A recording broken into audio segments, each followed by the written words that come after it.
The Golden Pot of Kindness.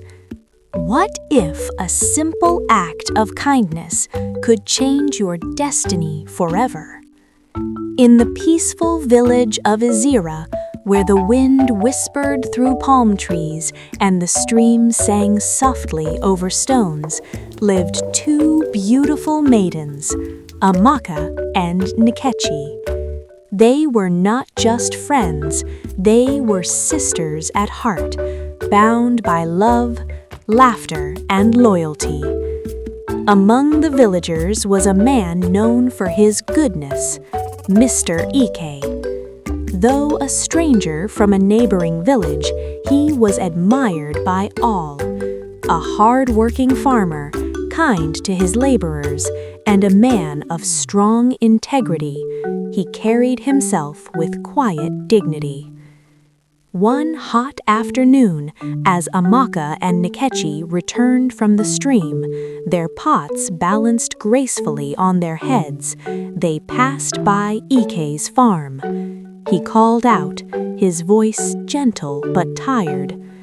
"Beautiful maidens, please, may I have a little water? My pot is empty and I am very thirsty." The girls paused. They exchanged glances. Without hesitation, Amaka stepped forward, carefully pouring some of her precious water into his pot.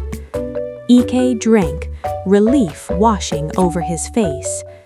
"Thank you," he said warmly. "What is your father's name?" Amaka smiled. "I am the daughter of Mr. Obi, the hunter of Izira." That evening, when Amaka returned home with only half a pot, her mother, Ifeoma, questioned her. After hearing the story, she nodded with pride. "My daughter," she said, "kindness is never wasted. It returns in ways we cannot imagine." Days passed, and kindness continued to follow Amaka like a shadow. One day, while gathering firewood, she met an elderly woman struggling under the weight of her load. Without being asked, Amaka rushed to help her, carrying the firewood all the way to her home.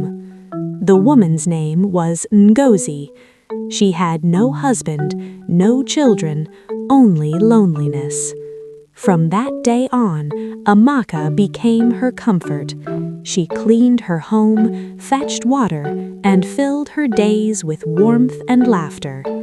Then, one day, Amaka found Ngozi terribly ill.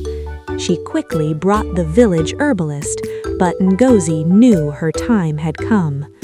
With weak hands, she called Amaka close and gave her 3 gifts: a small golden pot, a bundle of Ankara fabric, and a jewelry box. "This pot," she whispered, "holds a special oil, a gift from my mother. Use it well, and remember, do good even when no one is watching." The next morning, Ngozi was gone. Amaka wept, but remembered her words. "Do not cry too much. I am going to rest." Unknown to many, Mr. Ike carried a hidden destiny. He was the lost son of a king. Years ago, his mother, Olama, had loved a prince.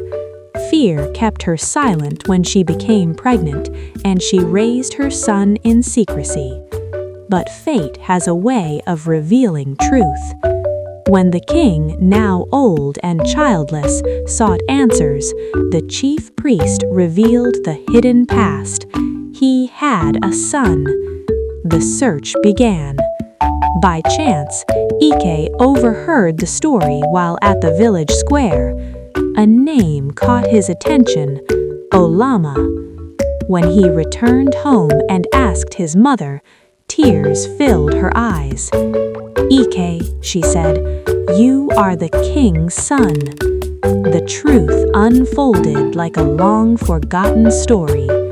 The next day, they went to the palace. One look at Ike, and the king knew. His son had returned. Joy filled the kingdom. Olama was restored, and Ike embraced his royal destiny. But Ike never forgot. He remembered a girl, a kind girl, who once gave him water when he had nothing. Amaka.